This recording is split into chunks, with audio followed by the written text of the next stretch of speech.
بسم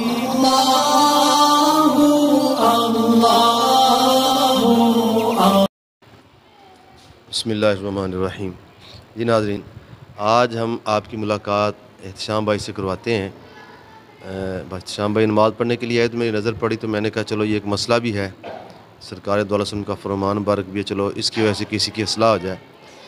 یہ احتشام بھائی نے بال کٹائے ہیں، دیکھیں ذرا غور سے دیکھیں، پیچھے بھی دکھائیں بیٹا، یہ دیکھیں یہ ادھر بھی ہے نا، یہ دیکھیں اس کو سرکار میں قضا، آپ نے منع ہے قضا مت کرو۔ سکھ صاحب نے کیا قضا کیا ہوتی ہے؟ آپ نے سر کے کچھ بال مونڈنے اور کچھ بال چھوڑ دینے، اور فرماتے اس سے نا درد شکیہ بھی ہوتی ہے، جو آدھے سر کا درد نہیں وہ بھی ہوتا ہے۔ اور جب سرکار نے منع فرما دیا تو پھر ہمارے لیے بھی حکم یہی کہ ہمیں اپنے پاس نبی کی بات ماننی چاہیے۔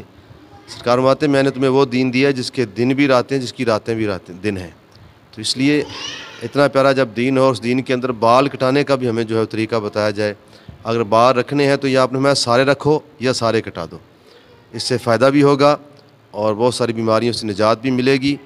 ایک ثابت خریم الاسدی، شاید نام اللہ پاک میں بشما فرمائے، تو آپ نے میں یار وہ بندہ بہت اچھا ہے، لیکن اگر وہ اپنے بال کٹا دے اور اپنا تہبہ تھوڑا اوپر کر لینا تو پھر کیا بات ہے۔ یہ بات جب اس تک پہنچی نا تو اس نے اسی وقت چھری لے کر اپنے بال کاٹے، کانوں کی لوتا کر لیے اور اپنا تہبند اوپر کر لیا۔ یعنی قربان جاؤں صحابہ کرام پر، جب کوئی بات سنتے کہ یہ نبی کی چاہت ہے، آپ نے حکم نہیں دیا، آپ نے وہاں پر کوئی اسے یہ نہیں کہا کہ اسے جا کر کوئی ایسا کر لے، بندہ بہت اچھا ہے لیکن ساتھ میں اگر وہ اپنے بال بھی تھوڑے چھوٹے کر لے اور اپنا تہبند بھی اوپر کر لے تو کیا بات ہے۔